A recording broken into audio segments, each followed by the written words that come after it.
नमस्ते सगळ्या आपली guidance and counselling या विषयाच्या अनुषंगाने काउन्सिलिंगचा आपला इतिहास जो आहे या इतिहासावर आपण चर्चा करत होतो. मुळात आपण जे काही बघितलेलं आहे की साधारणतः हे काउन्सिलिंग जे आहे हे कशा पद्धतीने सुरू झालेलं आहे आणि सुरुवात त्याची अमेरिकेपासून झालेली आहे आणि नंतर भारतात ती कशा पद्धतीने आलेली आहे, तर त्याचा आता आपण आढावा उर्वरित जो आहे तो आता आपण घेणार आहोत. तसं या अनुषंगाने थोडासा विचार जर केला तर आपला इतिहास बघणं का गरजेचं आहे की कारण शेवटी कितीही नाही म्हटलं तरी सुद्धा एखाद्या गोष्टीच्या जर म्हणजे आता आपण काउन्सिलिंगकडे करणार आहोत किंवा ॲज अ काउन्सिलर म्हणून आपण काम करणार आहोत आणि म्हणून एखाद्या समस्येच्या मुळापर्यंत जर आपल्याला पोहोचायचं असेल तर निश्चितच त्याच्या सगळ्या बॅकग्राऊंड जे आहे ते आपल्याला माहिती पाहिजे आहेत आणि म्हणून या पद्धतीने काउन्सिलिंग करत असताना ज्याही टप्प्यावर आपण ते काम करत असाल तर त्या टप्प्यावर येणाऱ्या अडचणींना तुम्हाला मात कशी करता येणार आहे या बाबी मात्र निश्चितच त्याच्यातून आपल्याला जाणून घेता येतील आणि म्हणून आपल्याला इतिहास बघणं गरजेचं आहे. या तासिकेमध्ये आपला हा इतिहास मी थोडा काय धावता आढावा मी घेऊन तो थोडा संपवणार आहे कारण परंतु तरी सुद्धा ह्या बाबी बघणं गरजेचं आहे. आणि हा इतिहास बघत असताना या अमेरिकेकडनं जी सुरुवात झालेली आहे मग USA असेल UK असेल इकडे तर आहेच पण ती हळूहळू भारतामध्ये त्याचं महत्व कशा पद्धतीने येत गेलेलं आहे तर तेही आज आपण इथे जाणून घेणार आहोत. मग आता अमेरिकेकडून आलेली जी संकल्पना आहे तर ती भारतात कशा पद्धतीने ती पसरत गेलेली आहे. म्हणजे एक मित्रांनो लक्षात घ्या, अगदी आपला पुरातन काळाचा जर आपण विचार केला तर अगदी वैदिक काळ वगैरे किंवा याच्या पद्धतीने जर आपण म्हणजे प्राचीन काळाचा जर विचार केला तर ही संकल्पना होतीच. म्हणजे आपण त्याला फक्त वेगवेगळ्या नावाने ते ओळखलं जात होतं. आता फक्त काउन्सिलिंग म्हणून आपण ओळखतो आहोत. तर पूर्वी आपलं मार्गदर्शन म्हणजे आपले पिता पुत्र जे असतील किंवा एकूणच घरातला जो काही वरिष्ठ व्यक्ती असेल तर तो सुद्धा इतरांना मार्ग दाखवत असायचा. मार्ग म्हणजे चांगला कुटुंब चालण्यासाठी किंवा त्याचा उदरनिर्वाह चालण्यासाठी त्यांचं भवितव्य चांगलं घडण्यासाठी एकमेकांमध्ये कम्युनिकेशन हे होतच होतं परंतु सुद्धा फक्त त्याला वेगवेगळ्या नावाने मात्र काय केलं जात होतं, संबोधलं जात होतं. म्हणजे कळत न कळत ही गोष्ट होतच होती, फक्त आता त्याचं स्वरूप जे आहे ते मात्र काय झालेलं आहे, बदलत गेलेलं आहे. साधारणतः 1937-38च्या दरम्यान आचार्य नरेंद्रदेव समिती यांनी शिक्षणामध्ये समुपदेशन आणि मार्गदर्शन येण्याचं महत्त्व त्यांनी विशद केलं. कारण शाळा महाविद्यालयांमध्ये येणारे जे काही विद्यार्थी जे आहे ते वेगवेगळ्या पार्श्वभूमीतून येत असतात, ते वेगवेगळ्या कौटुंबिक परिस्थितीतून येत असतात आहे. आर्थिक परिस्थिती असेल किंवा सामाजिक परिस्थिती असेल किंवा एकूणच त्यांचा पर्यावरणीय भाग जो असेल याचा विचार करता विद्यार्थी वेगवेगळ्या भागातून इथे येत असतो आणि मग अशा विद्यार्थ्यांना जर आपल्याला बाहेर काढायचं असेल त्यांच्या वेगवेगळ्या समस्या ज्या निदर्शनास आल्या आणि म्हणून आचार्य नरेंद्रदेव समितीने शिक्षणामध्ये समुपदेशन आणि म्हणजे गायडन्स अँड काउन्सिलिंग येणं अतिशय गरजेचं आहे असं मत त्यांनी व्यक्त केलं. आता त्यानंतर मग हळूहळू भारतामध्ये सुद्धा समुपदेशन सेवेला मान्यता देण्यात आली. नंतर समुपदेशन ही संकल्पना जरी सुद्धा नवीन होती तरी सुद्धा तिच्या मागची जी काही प्रेरणा असेल किंवा तिच्या मागचं जे काही महत्त्व असेल ते मात्र काय झालेलं आहे, समजून घेतलं गेलं. आणि मग भारतातील म्हैसूर विद्यापीठमध्ये मानसशास्त्राच्या अनुषंगाने काम करण्यासाठी पहिलं अध्यक्षपद हे दिलं गेलं की म्हणजे म्हैसूर विद्यापीठामध्ये अशा प्रकारचं कामकाज सुरू करण्यात आलं आणि ते कामकाज बघण्याच्या अनुषंगाने मग मात्र कोणीतरी तिथे असणं गरजेचं आहे आणि ज्याला याची जाणीव आहे किंवा जाणकार व्यक्ती जो आहे की ज्याला ह्या मार्गदर्शन किंवा समुपदेशनाच्या अंगाने काहीतरी त्याचा अभ्यास असेल किंवा त्याचं काहीतरी त्याचं संशोधन असेल किंवा त्या मागची त्याची एक विशिष्ट प्रकारची तळमळ असेल तर अशा व्यक्तीची निवड करून त्यांनी पहिले अध्यक्ष तिथे दिले. म्हणजे म्हैसूर विद्यापीठात त्यावेळेला ते सुरू झालं.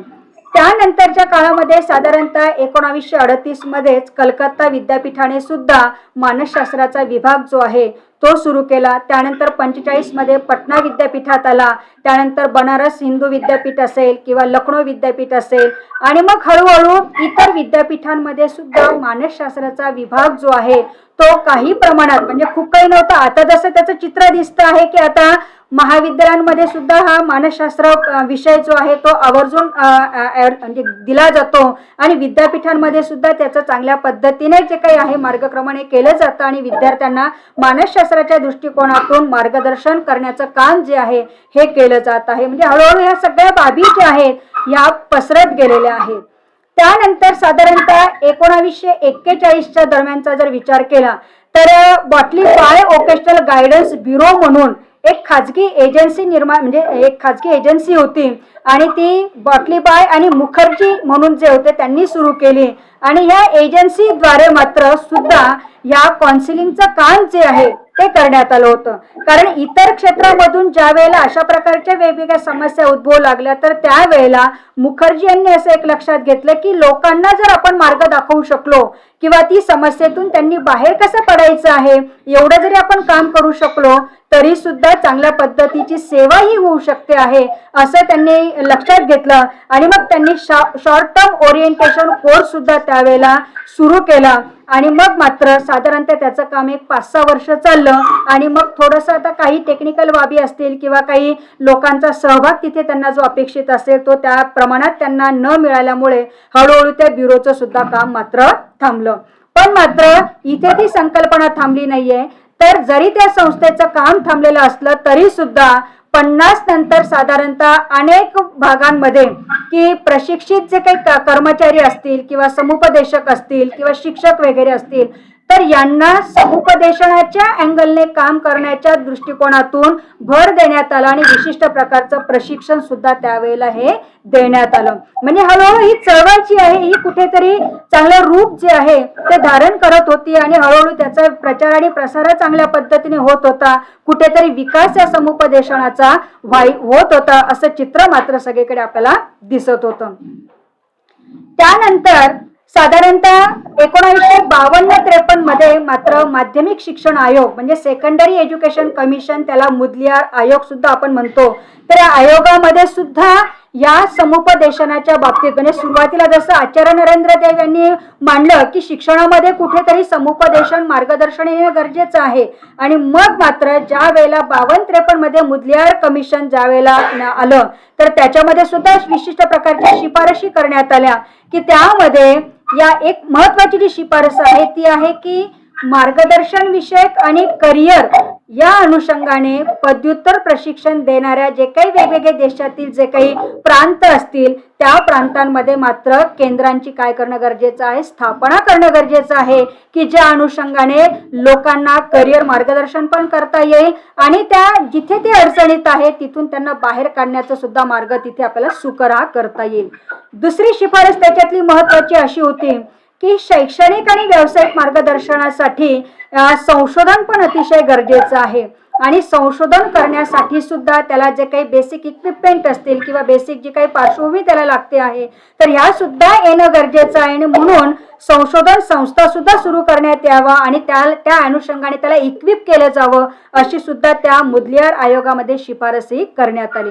त्याचा परिणाम मात्र अशा पद्धतीने झाला कारण ही महत्वाची जी शिफारस होती तर त्या शिफारशीच्या अनुषंगाने त्याचा परिणाम जो आहे म्हणजे ज्यावेळेस ही संकल्पना मांडण्यात आली त्या आयोगामध्ये ज्यावेळेला याच्यावर फोकस करण्यात आलं तर त्यावेळेला मग 1954 मध्ये साधारणतः शिक्षण मंत्रालयाच्या अंतर्गत commission central bureau of education and vocational guidance ही एक जी केंद्रीय एजन्सी जी आहे ती मात्र काय करण्यात आली सुरू करण्यात आली की जेणेकरून त्या शिक्षण मंत्रालयाच्या अंतर्गत अशा या विभागाच्या माध्यमातून किंवा या एजन्सीच्या माध्यमातून विद्यार्थ्यांपर्यंत शिक्षकांपर्यंत योग्य ती माहिती कशी पोहोचवली जाईल याचा विचार मात्र तिथे करण्यात आला. आणि मग मात्र साधारणतः 1956च्या दरम्यान अखिल भारतीय शैक्षणिक आणि व्यावसायिक मार्गदर्शन संघटना जी आहे म्हणजे all India education and vocational guidance असोसिएशनची मात्र काय करण्यात आली स्थापना ही करण्यात आली की जेणेकरून या मुदलियार आयोगामध्ये ज्या काही शिफारशी मांडण्यात आलेल्या होत्या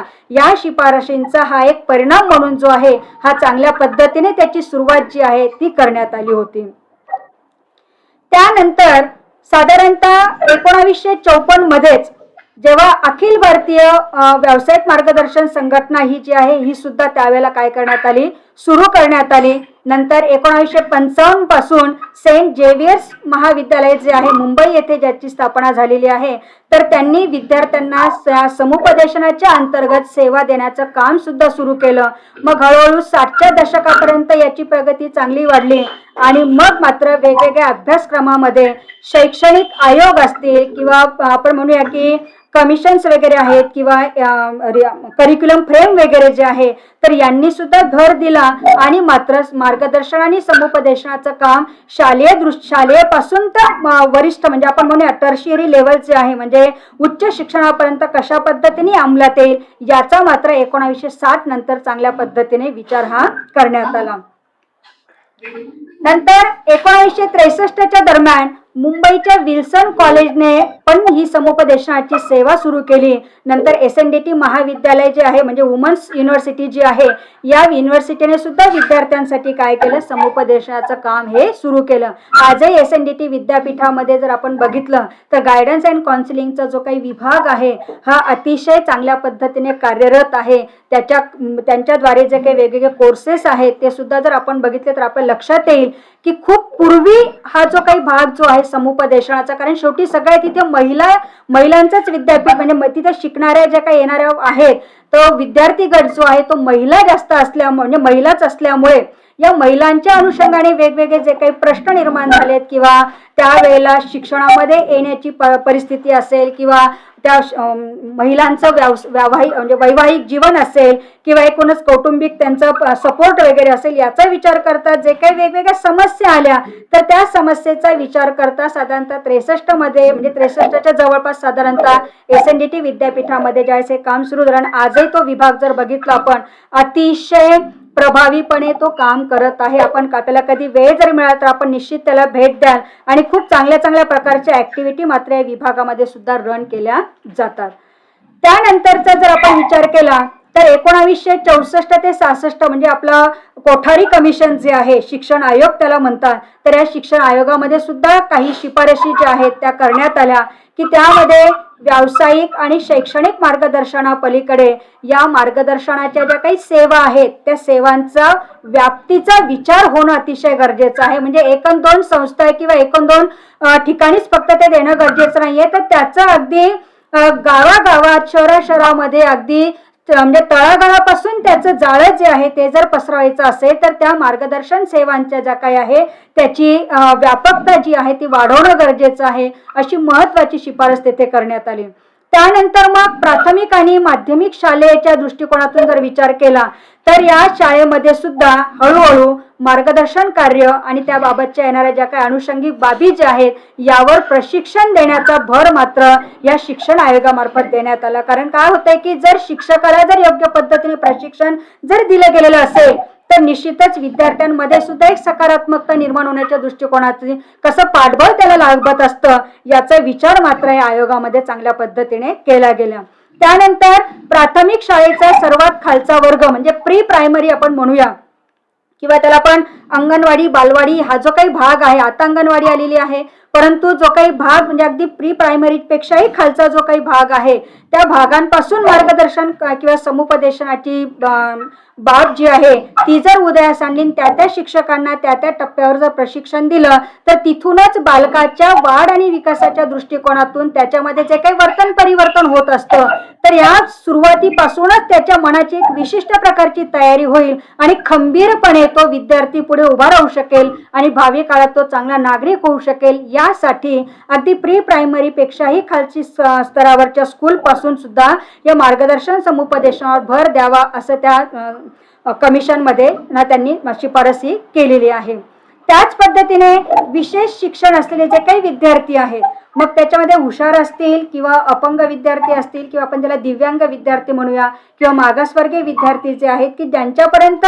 शिक्षणाचं म्हणजे पोहोचलेलं आहे काही प्रमाणात आहे किंवा काही जणांपर्यंत शिक्षण पोहोचलेलं पण नाहीये परंतु तरीही सुद्धा असे विशेष शिक्षण ज्या विद्यार्थ्यांना देणं गरजेचं आपण म्हणूया. आता तुम्ही म्हणाले की हुशार विद्यार्थी कसा विशेष शिक्षणामध्ये येईल, शेवटी त्याच्या सुद्धा ज्या काही गरजा आहेत त्या वेगळ्या आहेत. सर्वसामान्य शाळेमध्ये जर त्याची ब्रेनची भूक जर भागत नसेल तर मात्र हे विद्यार्थी जे आहे कुठेतरी व्हायलंट होतात किंवा थोडंसं त्यांना वेगळ्या मार्गाकडे सुद्धा ते जाण्याची शक्यता असते. कारण त्यांना जर त्यांच्या ब्रेनला योग्य पद्धतीने खाद्य जर मिळालं नाही त्या प्रमाणात त्यांना जर इनपुट्स मिळाले नाहीत शाळा महाविद्यालयाकडून तर असे हुशार विद्यार्थी सुद्धा हळूहळू वेगळ्या मार्गाला जाऊ शकतात आणि त्याच्यावर विपरीत परिणाम होऊ शकतो आहे. आणि म्हणून असे जे काही विशेष गरजा असलेली मुलं असतील मग ते दिव्यांग असतील किंवा हुशार असतील किंवा गतिमंद विद्यार्थी जे असतील किंवा अकार्यक्षम विद्यार्थी आपण अध्ययन अकार्यक्षम विद्यार्थी जे काही आहेत या विद्यार्थ्यांना सुद्धा ओळखणं अतिशय महत्वाचं आहे आणि मग आता बघा शाळांमध्ये समुपदेशकाची नियुक्ती सुद्धा केली जाते आहे आणि त्याच अनुषंगाने वेगवेगळ्या शाळांमध्ये विद्यार्थ्यांच्या ज्या काही समस्या लक्षात येत आहेत तर त्या समस्येवर काम करण्यासाठी खूप म्हणजे तुम्ही अगदी प्री प्रायमरी स्कूल पासून जर विचार केला तर टप्प्याटप्प्याने तिथे वेगवेगळ्या समुपदेशकांची सुद्धा नियुक्ती करण्यात येते आहे की जेणेकरून वर्गात जे काही वातावरण आहे ते वातावरण चांगल्या पद्धतीने होण्याच्या अनुषंगाने आणि विद्यार्थी योग्य पद्धतीने मार्गक्रमण करण्याच्या अनुषंगाने अध्ययनात त्याचं मन लागावं, अभ्यासात चांगल्या पद्धतीने तो पुढे यावा, असे काही खूप अशा समस्या आहेत. अगदी आपण म्हणूया की फक्त शैक्षणिक असतात असं नाही तर खूप समस्या विद्यार्थ्यांना येत असतात. म्हणजे आपलं कम्युनिकेशन भाग असेल, आई वडिलांशी त्याचं जे काही नातं असेल त्याच्यामध्ये सुद्धा कधी बऱ्याच वेळेला दरी येत असते किंवा तो ज्या शाळेमध्ये जात असतो त्या शाळेचं वातावरण, तिथले शिक्षक, तिथले विद्यार्थी हे सुद्धा तिथे काही कारणीभूत असतात किंवा ज्या वर्गात तो अभ्यास करतो आहे त्या वर्गाची एकूणच संरचना असेल, तिथे जर कुठे दमट वातावरण असेल किंवा खूप गोंगाटाचं वातावरण असेल, कधी कधी शांतता असली तरी सुद्धा काही विद्यार्थ्यांना त्याच्यातली समस्या निर्माण होत असते. म्हणजे अशा अनेक काही समस्या ज्या आहेत या समस्याग्रस्त विद्यार्थ्यांना ओळखणं अतिशय गरजेचं आहे आणि ओळखण्यासाठी शिक्षकांना प्रशिक्षण देणं महत्वाचं आहे. आणि म्हणून शाळांमध्ये अशा प्रकारे प्रशिक्षित समुपदेशक तयार करण्यावर त्यावेळेला भर देण्यात आला. नंतर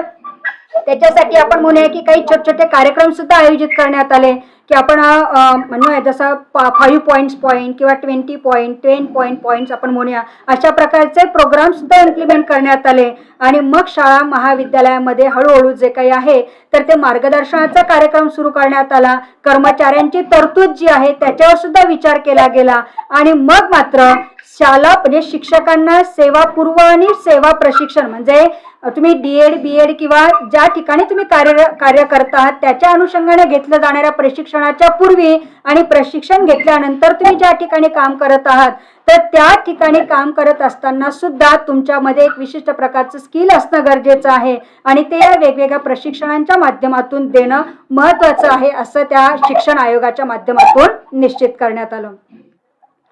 त्यानंतर साधारणतः 65 मध्ये दिल्ली विद्यापीठाने UGCच्या अंतर्गत एक समुपदेशन केंद्र आयोजित करावं अशी त्यांनी एक योजना आखली आणि मग 66 मध्ये साधारणतः अण्णामलाई विद्यापीठातही प्राध्यापकांच्या मदतीने ही समुपदेशन काम जे आहे ते सुरू करण्यात आलं. 67 मध्ये राष्ट्रीय व्यावसायिक आणि शैक्षणिक मार्गदर्शन संघटना जी आहे ती व्यावसायिक संघटना जी आहे ती सुरू करण्यात आली. आणि नंतर मग नॅशनल एज्युकेशन पॉलिसी जी आहे 1986 तर त्या 86 मध्ये सुद्धा या सेवेला शैक्षणिक व्यवसायाशी कसं जोडलं जाईल याचा मात्र चांगल्या पद्धतीने हा विचार करण्यात आला. कारण हे शेवटी शैक्षणिक दृष्ट्या जोपर्यंत हे पुढे येत नाही वेगवेगळ्या आयोगाच्या माध्यमातून असेल किंवा वेगवेगळ्या अभ्यासक्रमाच्या माध्यमातून असेल तर हे जोपर्यंत पुढे येत नाही तोपर्यंत समाजापर्यंत पोहोचणार नाही असा त्यामागचा हेतू असल्यामुळे 86चा जो काही आपला नॅशनल एज्युकेशन पॉलिसी जी होती आणि त्या पॉलिसीवर आधारित काम करत असताना मग 1992 मध्ये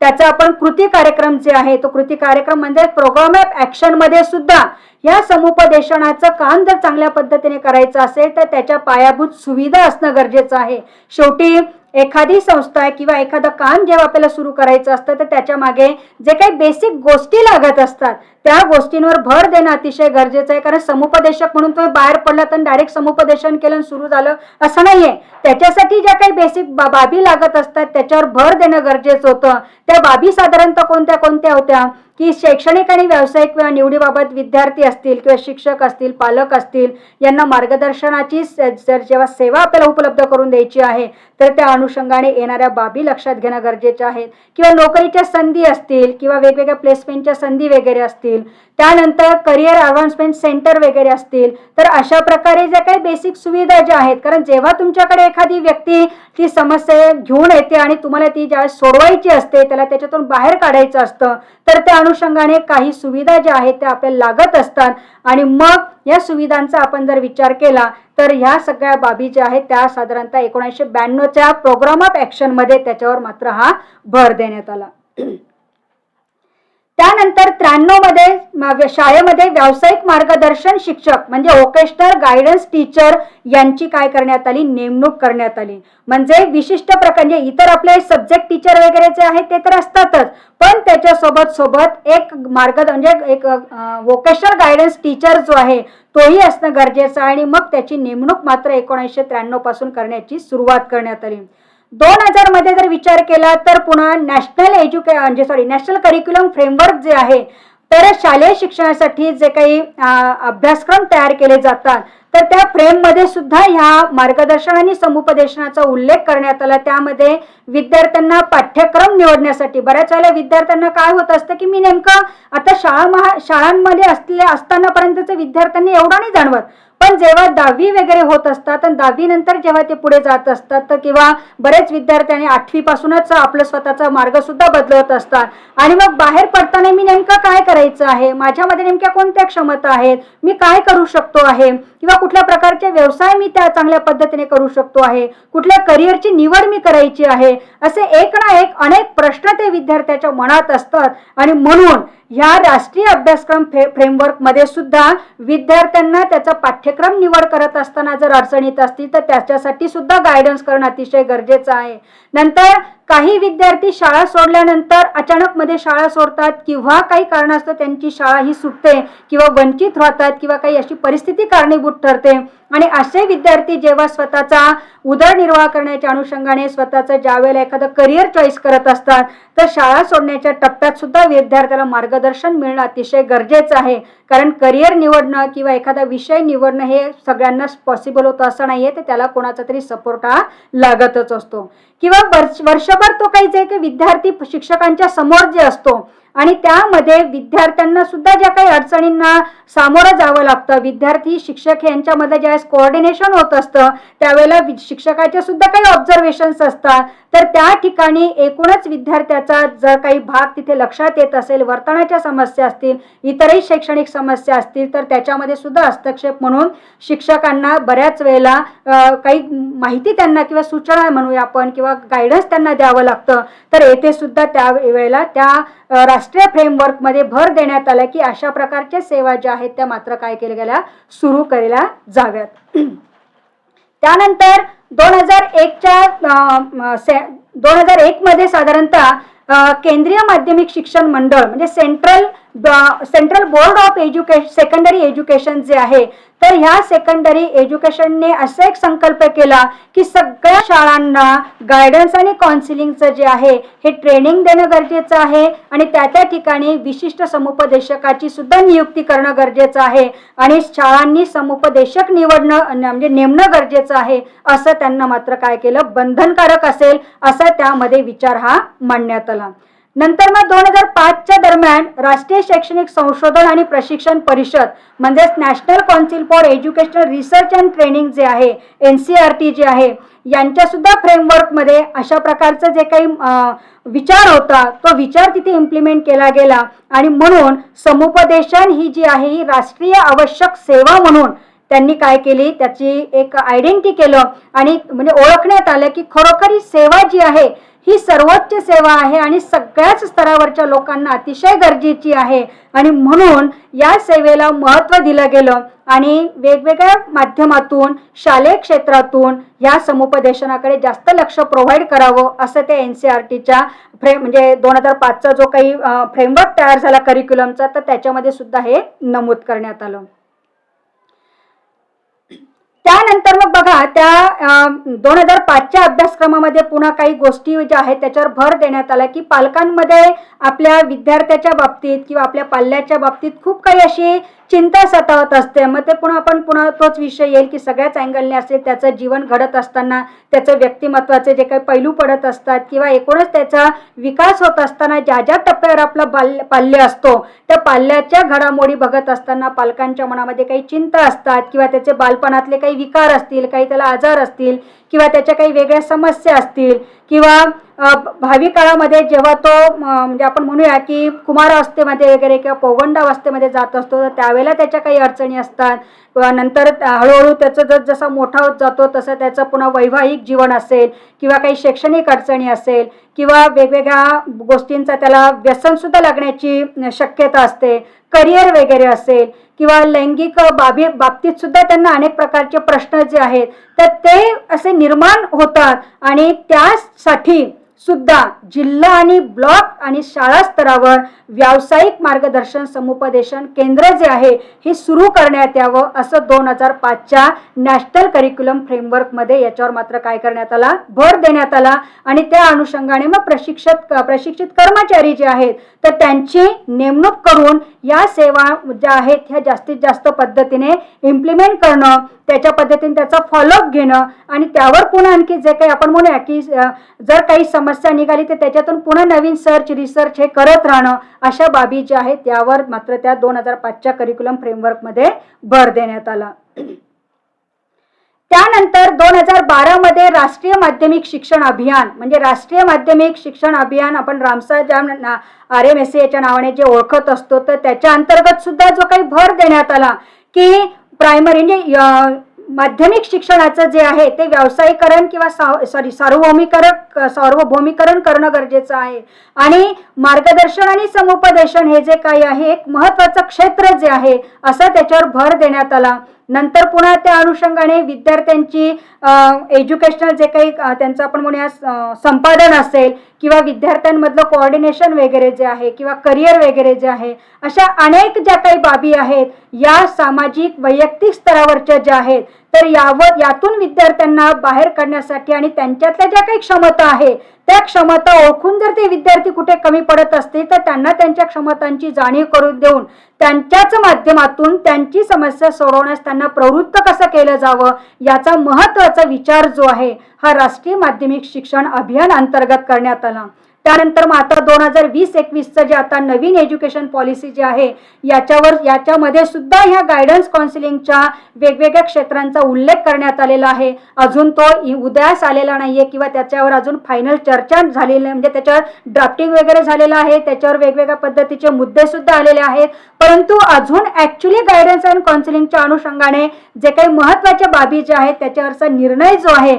तो मात्र तिथे स्पष्ट होत नसल्यामुळे मी त्या मुद्द्यांचा तिथे आपण सध्या विचार केलेला नाहीये. पण मात्र या नॅशनल एज्युकेशन पॉलिसी 2021ला आता जी काही येते आहे तर यामध्ये सुद्धा गायडन्स काउन्सिलिंगवर अतिशय भर हा देण्यात आलेला आहे. कारण हे क्षेत्र जे आहे हे आता त्याची चळवळ जी आहे ती मात्र व्यापक आहे आणि ही व्यापकता त्याची वाढण्याच्या अनुषंगाने जे काही आहे या बाबी इथे आता लक्षात घेणं गरजेचं आहे. म्हणून या करिक्युलम फ्रेमवर्कमध्ये सुद्धा आलेल्या आहेत. आणि आता सध्याची जर परिस्थिती आपण बघितली की सद्यस्थितीमध्ये समुपदेशनाचं काम नेमकं कसं चाललेलं आहे की केंद्र आणि राज्य ज्या स्तरावरच्या ज्या काही म्हणजे गव्हर्नमेंटल एजन्सी वगैरे ज्या आहेत तर त्या गव्हर्नमेंटल एजन्सीच्या अंतर्गत जे काही कामकाज आहे मग त्याच्यामध्ये भारत सरकारचं कामगार आणि रोजगार मंत्रालय जे आहे तर त्या अनुषंगाने असेल किंवा त्यांच्यामध्ये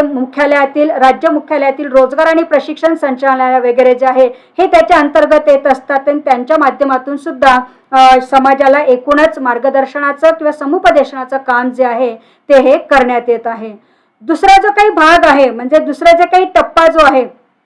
तर तो लक्षात जर घेतला की केंद्र आणि राज्य स्तरावर काम करणाऱ्या ज्या एजन्सीज ज्या आहेत तर या साधारणतः ह्या व्यक्तींना रोजगाराच्या संधी कुठे आणि कशा आहेत आणि त्या कशा मिळवायच्या आहेत याबद्दल मार्गदर्शन हे तर करतच असतात. आणि त्याच्यासाठी वोकेशनल गायडन्स ऑफिसरची सुद्धा नियुक्ती करण्यात आलेली आहे की ज्या अनुषंगाने विद्यार्थी हित लक्षात घेता विद्यार्थ्यांना पुढे मार्गक्रमण करण्याच्या अनुषंगाने हे काय करत असतं प्रयत्नशील आहे. दुसरा जो काही भाग आहे म्हणजे समुपदेशनाच्या सद्यस्थिती जो बघतो आहे तर दुसरा जो वर्गीकरण आपण म्हणूया तर ते आहे स्वयंसेवी संस्था म्हणजे व्हॉलंटरी ऑर्गनायझेशनच्या मार्फत सुद्धा हे समुपदेशनाचं काम जे म्हणजे केंद्र आणि राज्य स्तरावरच्या विविध एजन्सीज मार्फत तर चालत असतं. परंतु दुसरा सुद्धा आपण नॉन गव्हर्नमेंटल जे आहे म्हणजे स्वयंसेवी संस्था ज्या आहे ज्या स्वतःहून समाजासाठी वेगवेगळ्या पद्धतीने जे काही काम करत आहेत तर अशा संस्थांमार्फत सुद्धा समुपदेशनाचं काम जे आहे ते सध्या सुरू आहे. त्यामध्ये कलकत्ता येथली वोकेशनल गायडन्स सोसायटी असेल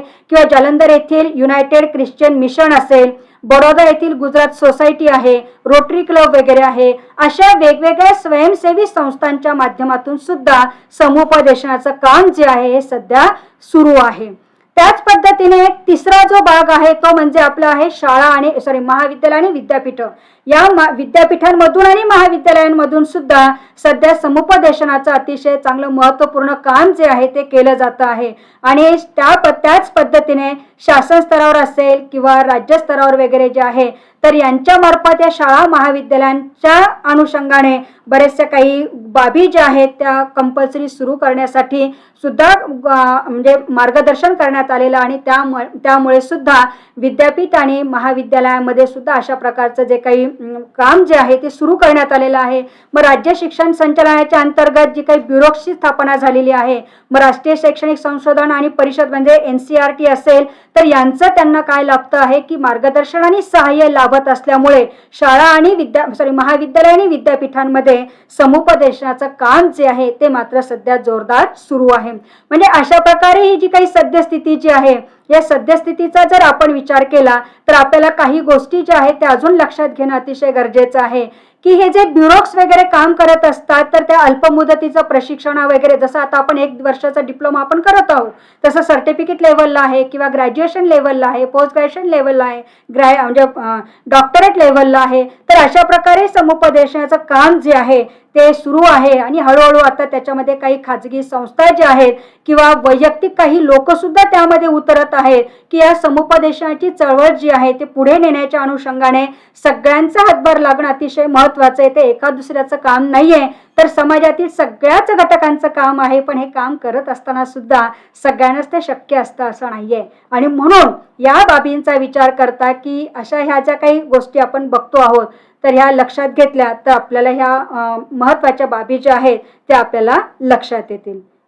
अशा पद्धतीने आपण आता साधारणतः ही संकल्पना नेमकी कुठून आलेली आहे आणि कशा पद्धतीने त्याची आजची परिस्थिती जी आहे मग ती अमेरिकेकडून ती संकल्पना येऊन भारतामध्ये ती कशा पद्धतीने रुजलेली आहे आणि त्याचं आजचं जे काही वातावरण आपण बघतो आहोत किंवा आजची जी काही परिस्थिती आपण बघतो आहोत, आज जे काही चाललेलं आहे त्या बाबींचा किंवा घडामोडींचा जर आपण थोडासा विचार केला तर हे समुपदेशनाचं काम जे आहे कसं कसं पुढे येत गेलेलं आहे याचा थोडक्यात आढावा मात्र मी या हिस्ट्रीच्या माध्यमातून आपल्या पुढे मांडण्याचा प्रयत्न केलेला आहे. मित्रांनो, अजूनही अशा खूप काही बाबी आहेत पण मी इथे फक्त ठळक मुद्द्यांचाच इथे विचार केलेला आहे. आजच्या अनुषंगाने ज्या महत्त्वाच्या गोष्टी आहेत त्या महत्त्वाच्या गोष्टी आपल्या पुढे मांडणं गरजेचं होतं. आणि येथे आता आपल्याला लक्षात आलं असेल की खरोखर ही संकल्पना जी आहे ही येण्यामागचे काही कारणं कशी घडत गेलेली आहे आणि तिचं हळूहळू प्रत्यंतर कशा पद्धतीने येत गेलेलं आहे आणि समाजामध्ये त्याचा म्हणजे महत्त्वता असेल किंवा व्यापकता असेल किंवा एकूणच गरज जी आहे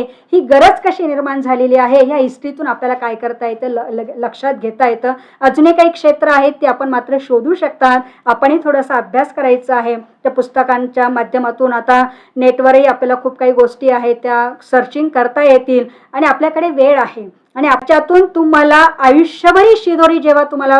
सोबत न्यायची आहे तर तुम्हाला थोडी मेहनती करणं गरजेचं आहे. त्या अभ्यासाची डेप्थ जेवढी जास्तीत जास्त तुम्हाला वाढवता येईल तेवढी तुम्ही वाढवण्याचा प्रयत्न करा. निश्चितच याच्यातून समाधान किंवा एक विशिष्ट प्रकारचा एक आत्मिक आनंद जो आहे हा मिळणार आहे. कारण जेव्हा तुम्ही हे बाहेर जाल, ज्यावेळेला तुम्ही हा ॲज अ प्रोफेशन म्हणून चॉईस कराल किंवा प्रोफेशनमध्ये ज्यावेळेस उतराल तर तुमच्याकडे जर एक चांगल्या पद्धतीचं म्हणजे एक गुड क्वालिटीचं जर चांगलं तुमच्याकडे माहिती जर असेल आणि त्याच्यातून तुम्ही 1-2 व्यक्तींचं जरी आयुष्य चांगल्या पद्धतीने घडवू शकत असलात तरी सुद्धा मित्रांनो हे कुठल्याही याचं मोल आपल्याला करता येणार नाहीये,